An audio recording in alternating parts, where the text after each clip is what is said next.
vendredi de Joël Etienne.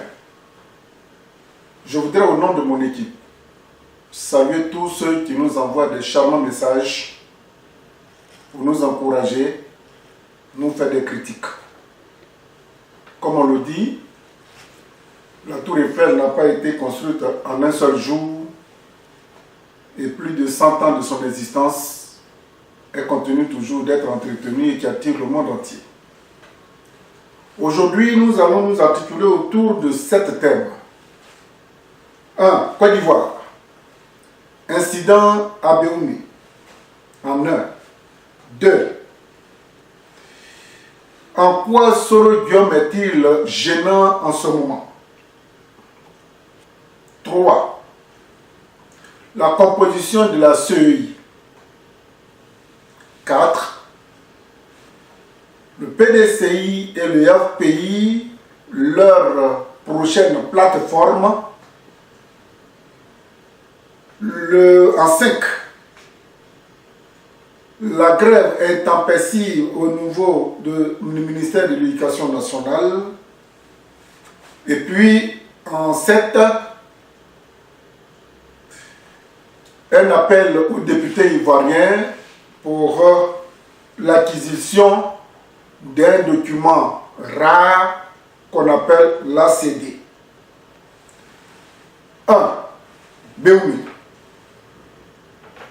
Aujourd'hui, c'est vendredi.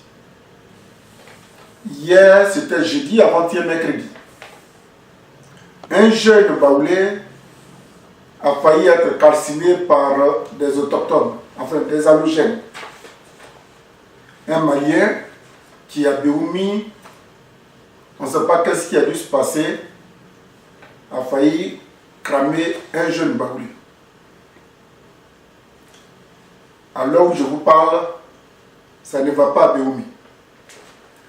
Le commissaire de police a eu un coup. On nous annonce des décès. On nous annonce aussi des blessés très graves du côté des civils, des manifestants, même des forces de l'ordre qui sont venus pour mettre de l'ordre. En d'autres circonstances et en d'autres lieux,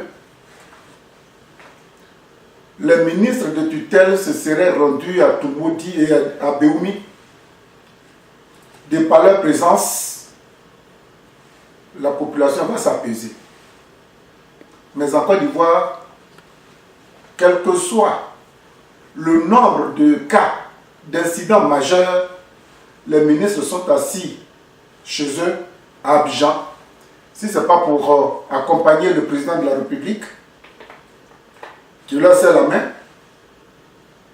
et même quand bien même que son avion décolle, ces ministres-là, vous voyez leurs mains, jusqu'à ce que l'avion, pendant même que l'avion est en altitude, ils lèvent même les deux mains. L'avion est parti, mais ils sont toujours là comme des robots. Tout ça pour faire plaisir à un seul individu qui est le président de la République. Ça ne va pas en Côte d'Ivoire. Vraiment, c'est triste.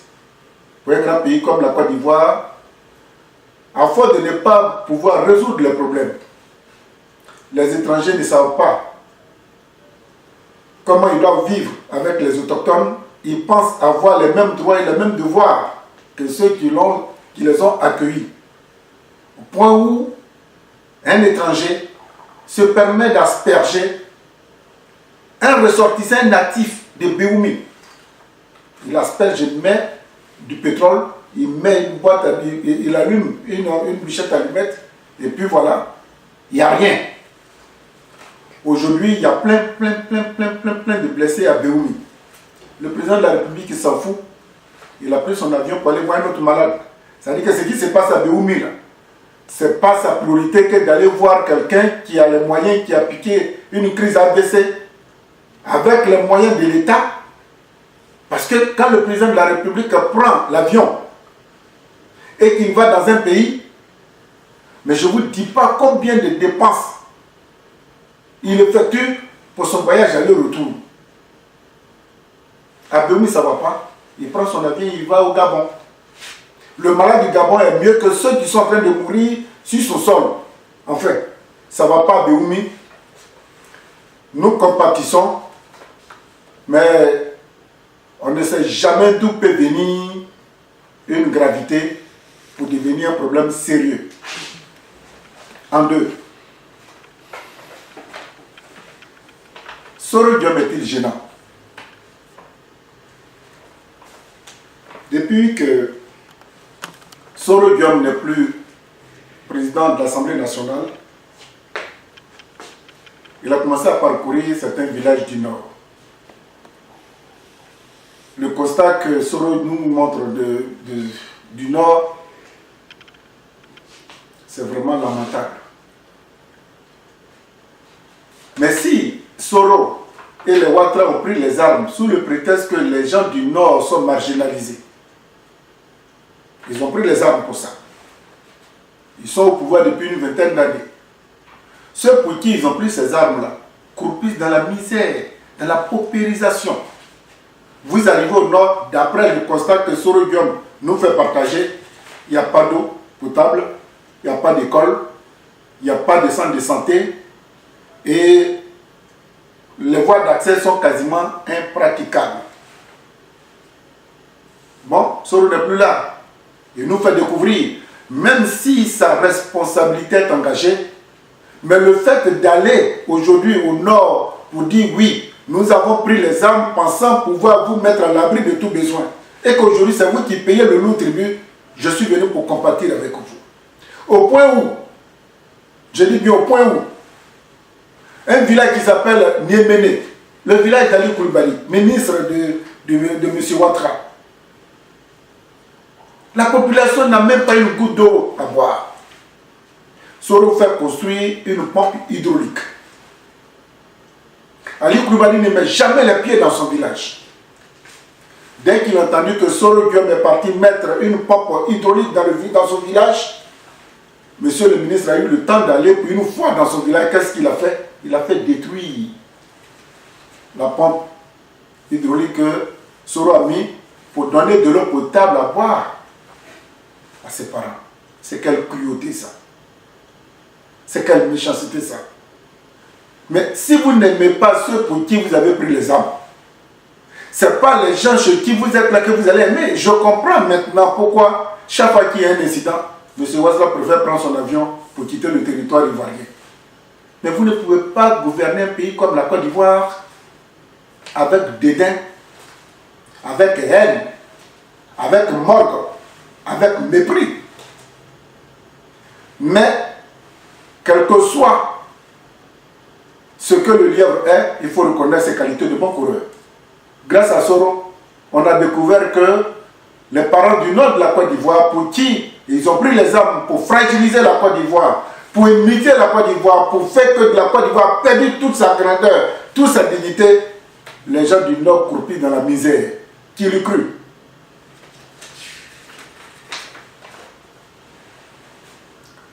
La grève au ministère de l'Éducation nationale, c'est dommage. M. Ouattara qui prétend avoir vécu plusieurs années aux États-Unis, qui a eu une bourse d'études des deux États, la Côte d'Ivoire et la République voltaïque de l'époque, qui lui a permis de faire de grandes études pour être aujourd'hui président de la République par force. M. Ouattara ne sait pas que l'éducation nationale, c'est le socle de l'avenir d'un pays. Il ne sait pas. Comment il peut confier l'éducation nationale à une analphabète? Même si cette dame-là lui a rendu beaucoup de services, mais le ministère de l'Éducation nationale est trop costaud pour Kandia Camara. Même M. Ouattara, vous savez sur la vie des Ivoiriens, la formation de la jeunesse ne dit rien au gouvernement actuel. Et Mme Kandia Camara, elle fait de ses sorties verbales des expressions rarissimes qu'on n'a jamais entendues. Elle dit que si les enseignants ne veulent pas reprendre le travail, elle va recruter de nouveaux enseignants. Soit. Mais si vous recrutez de nouveaux enseignants, recrutez aussi de nouveaux élèves. Vous supprimez l'argent. C'est-à-dire vous pouvez dire, bon, celui qui n'a pas travaillé, c'est vrai, il ne peut pas toucher son argent. Mais aller jusqu'à canceller, fermer le compte des grévistes. Mais vous n'êtes pas des agents de développement, mais vous êtes simplement au constat de tout ce qui se passe. Vous êtes vraiment ignobles, vous êtes des assassins et vous n'êtes pas venus pour développer la Côte d'Ivoire.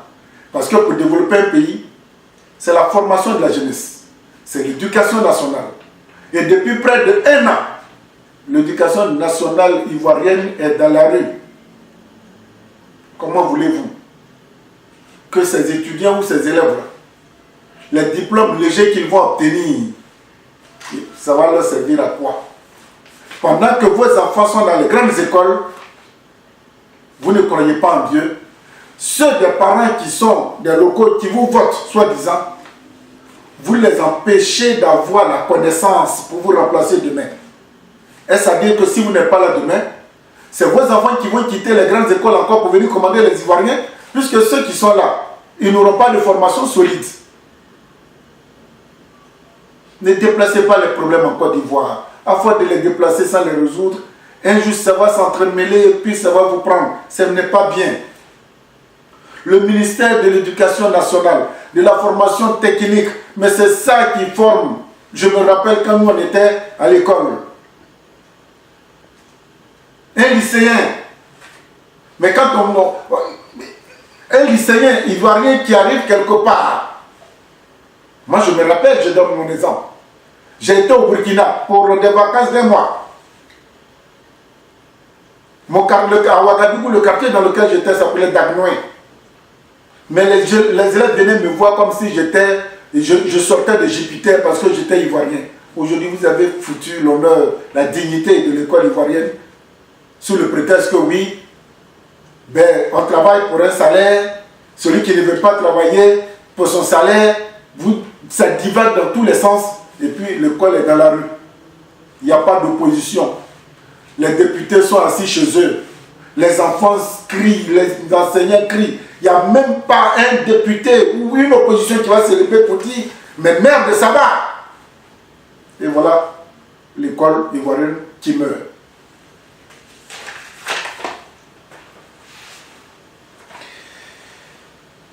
Alors, je voudrais saluer le PDCI et le FPI. J'ai lu dans les journaux que des enseignants se réclamant du PDCI ont fait une sortie pour dire que l'alliance PDCI-FPI, et ils se réclament PDCI, et qui trouvent que c'est mortifère. Que si ça se passe, ça sera la mort en Côte d'Ivoire. Et c'est des enseignants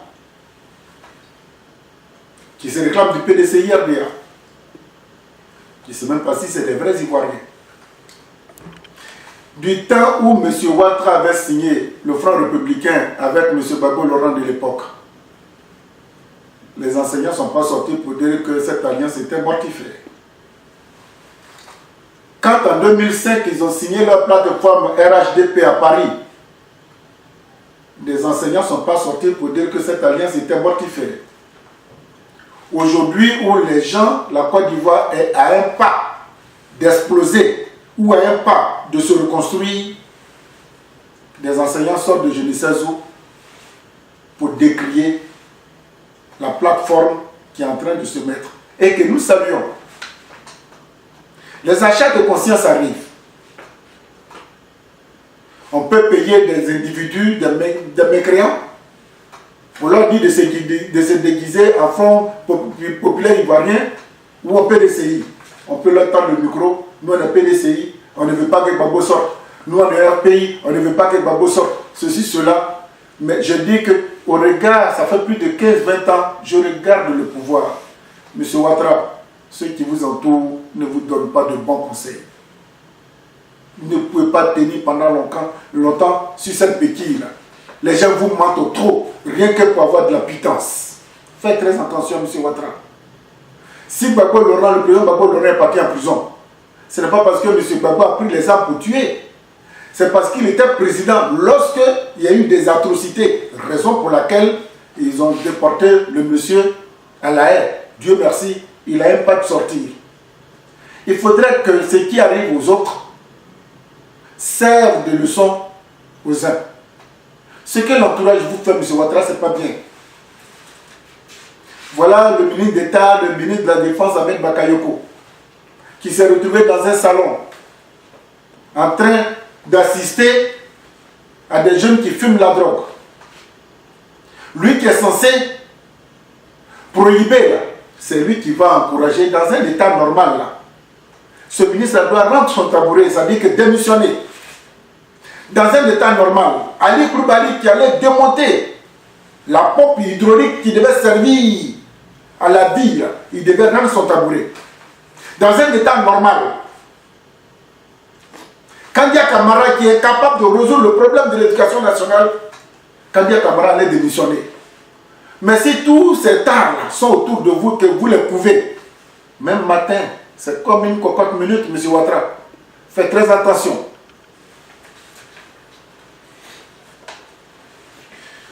Député ivoirien, c'est un cri de cœur.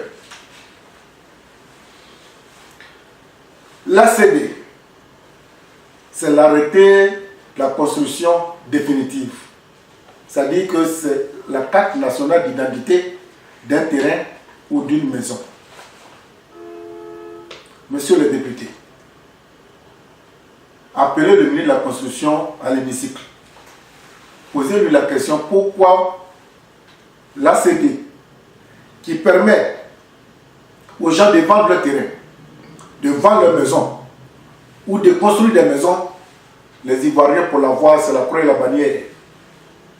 Pendant que les étrangers, ils rentrent au bout de 70 jours, on leur donne leur titre de ACD. Et les Ivoiriens, il faut 1 an, 2 ans, 3 ans. Je demande simplement aux députés de mener une investigation et au demeurant d'appeler le ministre pour qu'il s'explique sur ce dossier parce que les vrais Ivoiriens n'arrivent plus à construire. C'est les étrangers qui achètent les terrains. Le lendemain, ils rentrent, ils ont leur ACD. Mais quand c'est un vrai Ivoirien qui veut son arrêté de construction définitive, qui se dit le ACD, c'est quasiment impossible. Mon oncle souffre. Il vient d'arriver d'Abidjan. Il y a passé 2 mois. Il a des terrains qu'il veut vendre. Il y en a à Abidjan, il y en a à l'intérieur. Pour avoir ce fameux ACD, pendant près de 2 mois et demi, il n'a pas pu, il est obligé de revenir sur Paris. Tantôt on dit non, le ministre doit signer, mais il faut donner tel papier. Quand il donne celui-là, on dit non, celui-là manque. Mais c'est quoi tout ce désordre? Et c'est dans ça là qu'on veut que la Côte d'Ivoire se développe. Député, je vous demande pardon pour une fois. Ouvrez les yeux. Pour une fois, ouvrez les yeux.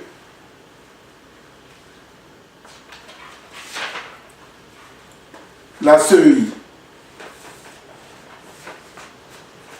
Il appartient à l'opposition ivoirienne de poser les vraies questions sur la réforme de la CEI, à savoir l'équilibre au niveau des membres de la CEI. Cette CEI est composée aujourd'hui du ministère de l'Intérieur, du ministère de la Défense, de l'Assemblée nationale, de la présidente de la République, de l'économie et des finances, le Sénat. Tout ça, c'est le pouvoir. Donc, dans la composition actuelle, nous avons malheureusement la présence de toutes ces institutions que je viens de citer. Et on dit que il y a le RHDP qui doit avoir lui aussi un représentant. Mais si le RHDP doit avoir un représentant et que le RDR doit avoir son représentant, MFA, UDC, UDPCI, donc finalement le RHDP c'est quoi? Est-ce qu'on peut vraiment faire une fois pour nous dire c'est quoi le RHDP? Est-ce un parti politique? Un conglomérat de partis politiques? Si c'est le cas, pourquoi tous ces partis politiques qui forment le RHDP, chacun doit avoir sa représentation, son représentant plutôt à la CEI? Ça fait que c'est déséquilibré, vraiment déséquilibré. Alors, je dis, comme il n'y a pas d'opposition en Côte d'Ivoire, et je ne comprends pas, je ne sais pas, un grand pays comme la Côte d'Ivoire, il n'y a même pas une opposition capable de dire, mais les Ivoiriens souffrent. C'est les médias, les cyberactivistes qui sont devenus des opposants. Donc le pouvoir est obligé de nous suivre de très près. Parce que ce que nous disons, ben, ça peut susciter des prises de conscience.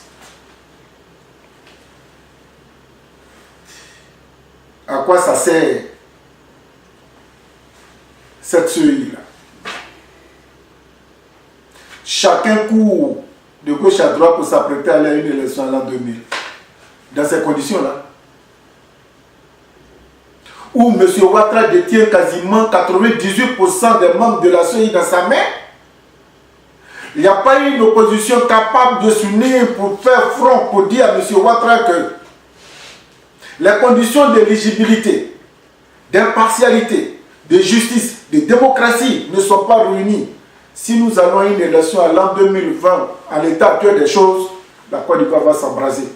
C'est ce que vous voulez, l'opposition.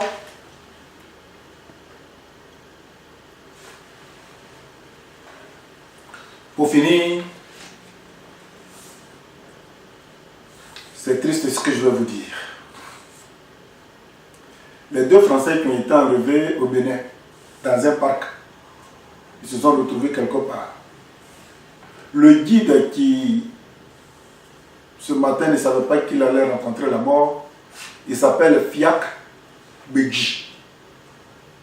Fiacre Béji est mort pour ces 2 Français.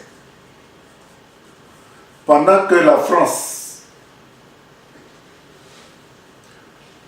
organise des honneurs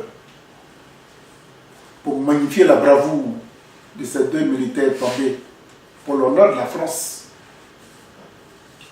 le jeune Fiacre Béji, ce béninois, est tombé dans les oubliettes. Patrice Talon, qui n'a pas le temps, parce que bon, c'est vraiment pas trop qu'est-ce qui se passe dans ce pays. Il n'y a même pas eu un piquet d'honneur. Est-ce que Fiacre Béji a été jeté dans un trou?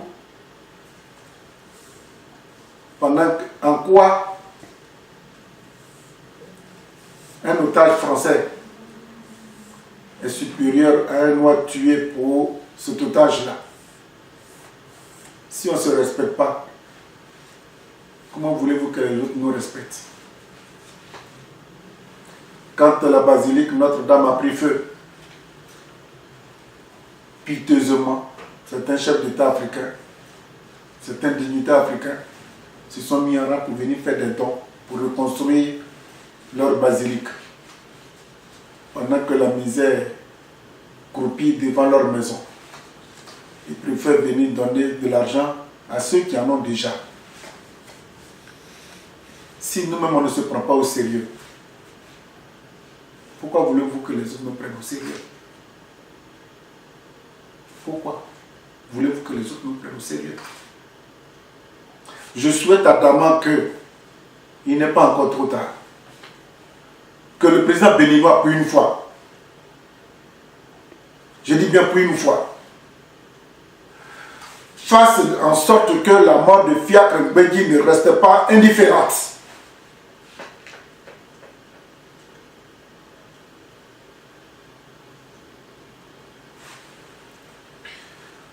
Quand est-ce que tous nos cris de douleur rencontreront l'adhésion de ceux qui gouvernent l'Afrique?